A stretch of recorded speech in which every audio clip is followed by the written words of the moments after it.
What if I told you the man who saved India from total collapse isn't even mentioned in most textbooks?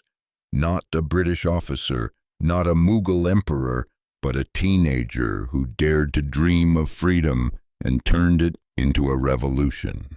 His name was Shivaji. He fought not just armies, but ideologies. He was labeled a thief, a mountain rat.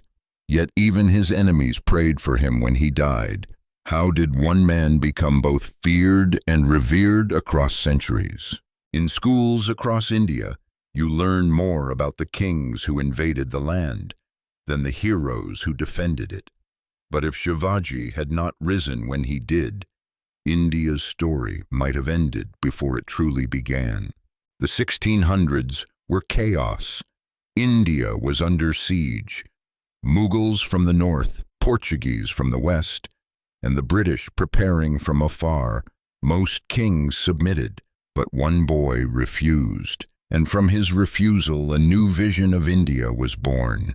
Shivaji didn't rule from palaces. He ruled from the mountains, striking from shadows. He built a kingdom in a land ruled by empires, and he did it with a code.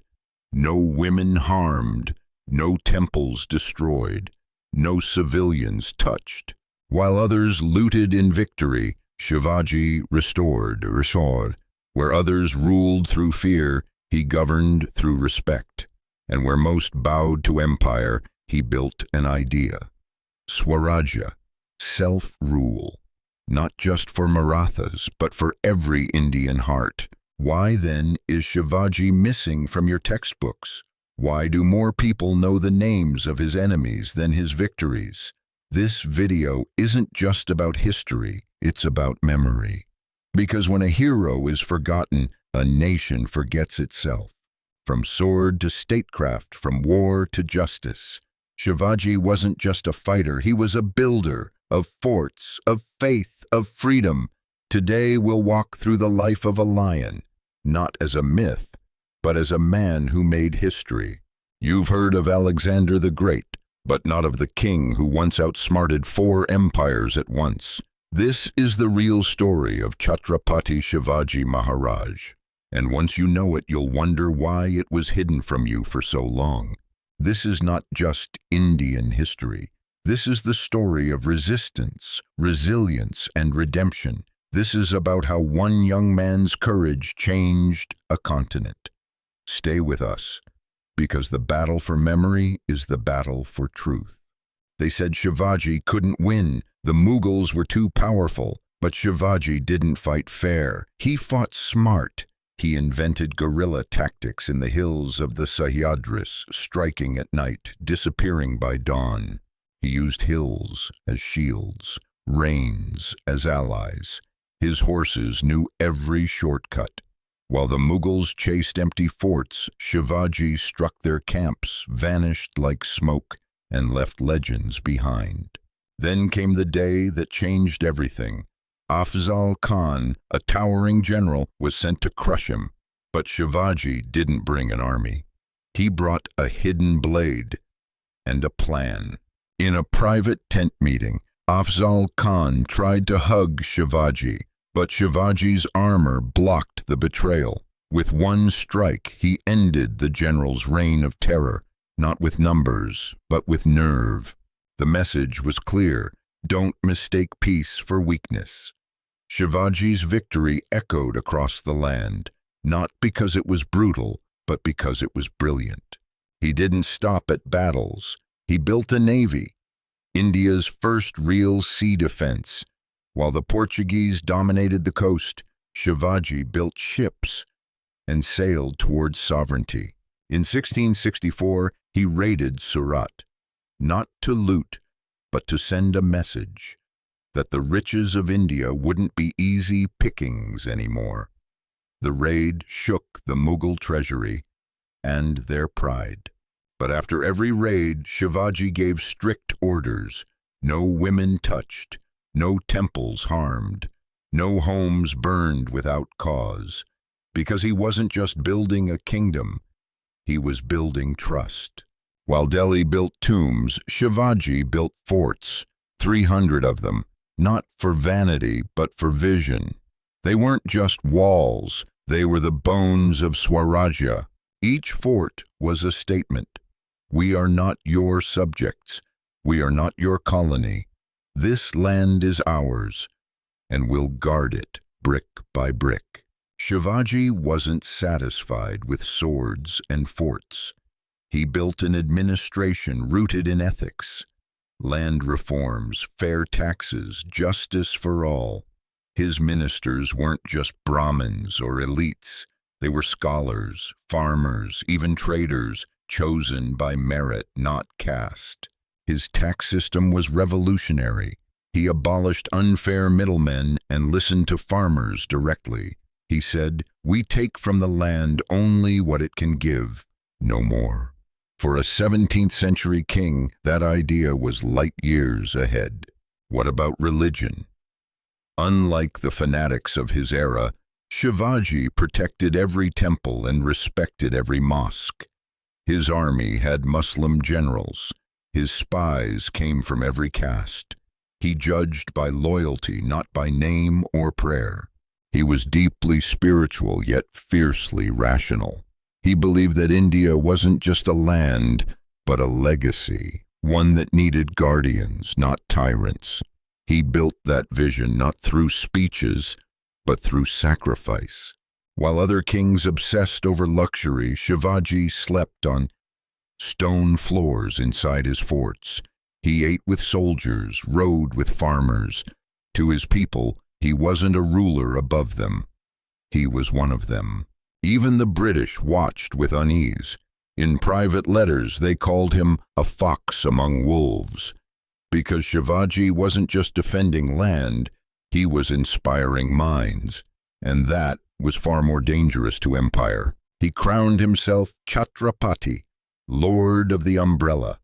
Not out of ego, but to tell the world, India could govern itself. That moment wasn't just ceremony. It was a declaration of psychological independence.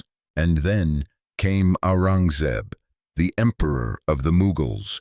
He feared Shivaji so much, he tricked him into house arrest. But Shivaji escaped, hidden in fruit baskets under the very nose of empire. That escape wasn't just about freedom, it was a reminder. You can cage a body, but not a spirit, and Shivaji's spirit would soon become a fire across the land. By the time of his death, Shivaji had built a navy, 300 forts, and a vision, not just of a Hindu kingdom, but of a just kingdom. And long after he was gone, his dream would awaken India's freedom fighters. But something strange happened after Shivaji's death. His name began to vanish from national memory, not because he was unimportant, but because he was inconvenient. He proved India could lead itself, and that truth was dangerous to empires, even long after they fell. In Maharashtra, they still worship him, but in most Indian schools he's reduced to a line or a footnote, while rulers who looted, burned, and slaughtered are given full chapters. This isn't history, this is erasure. One textbook called him a local rebel. But was it a local rebel who built a navy? Who held back 4 empires? Who inspired future revolutionaries across the centuries? If so, maybe we need more rebels like him. Mountbatten, Britain's last viceroy, once said, "If Shivaji had been born in England, we would have ruled the universe." Even Hitler, yes, Hitler, told his generals to learn how Shivaji fought for Swarajya. When enemies respect him, why can't we? Even Aurangzeb, his deadliest rival, whispered a prayer upon Shivaji's death. "O Allah, the world's bravest soul is coming to you." That is not how kings speak of criminals. That's how you honor a lion. But in 2016, our textbooks still had only one line about him. After protests, they added a chapter. Progress? Maybe. But can 300 forts, a navy, and a philosophy of Swarajya fit into one chapter? In Akola, students staged Shivaji's famous battle with Afzal Khan, but someone said it offended their religion. The play was banned. The students were forced to apologize for reenacting their own history. We now teach different histories to different states, different religions, different boards, so no one feels offended, but truth is not a buffet. And forgetting your roots isn't peace, it's decay. Shivaji doesn't die once, he dies again. Every time a child grows up not knowing him, every time courage is replaced by convenience, and every time truth is traded for comfort. But we can change that, not with anger, not with hate, but with memory, with stories, with truth. That's why this video exists, to remind you that a boy once dared to fight the world and built a nation from courage alone. Shivaji's legacy didn't vanish, it just waited. In freedom fighters who whispered his name in jail cells, in farmers who built forts with their hands, in young leaders who said, if he could fight 4 empires, what's stopping us from fighting injustice? When Gandhi spoke of Swarajya, it was Shivaji's version he meant. Self-rule, yes, but also self-respect.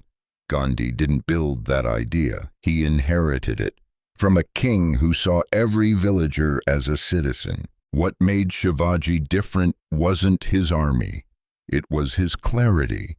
He knew that real power isn't about gold or land, it's about people, protecting them, uplifting them, and building something that lasts beyond a lifetime.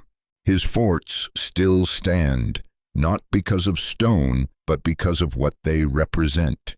Dignity, resistance, the idea that leadership means service, not control, that rulers eat last, and warriors protect, not punish. So why don't we teach this? Why is this not chapter 1 in every book? Because Shivaji is proof that courage doesn't need an army, that truth doesn't need permission, and that India can rise from within. Today we need Shivaji not in statues, but in values, in leaders who don't hide behind power, in youth who don't wait for permission to act, in every home that says, Swarajya starts here, because the fight isn't over. Not the fight with swords, but with silence, with ignorance, with forgetting. And history, left untold, becomes a weapon in someone else's hand. But here's the truth. You can silence a voice, but not a story. And Shivaji's story isn't over, not as long as someone tells it, not as long as you remember. So tell it to your children, to your friends, to the world, because when a country remembers its heroes, it remembers its soul. Chhatrapati Shivaji Maharaj was not just a man, he was an idea. You can chain a man, but you cannot chain an idea, and that idea is alive, in you, in us, in every voice that dares to remember. In Harvard classrooms, leadership students study Shivaji's campaigns. In military colleges abroad, they analyze his fort tactics.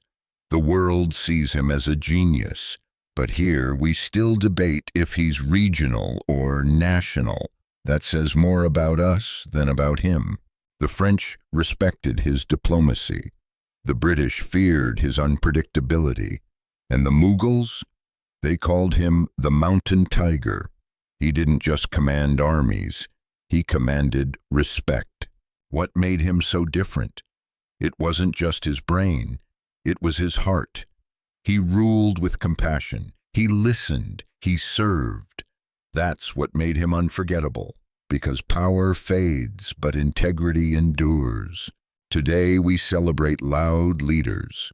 Shivaji was different. He didn't shout, he acted. He didn't post, he planned. He didn't divide, he united. He was a leader in silence and a lion in action. Imagine Shivaji alive today. He'd still walk with soldiers, he'd still listen to farmers, he'd reject VIP culture, and still fight injustice, because true leadership doesn't age. His forts still stand, but his values? That's up to us. Will we inherit only his image, or also his ethics?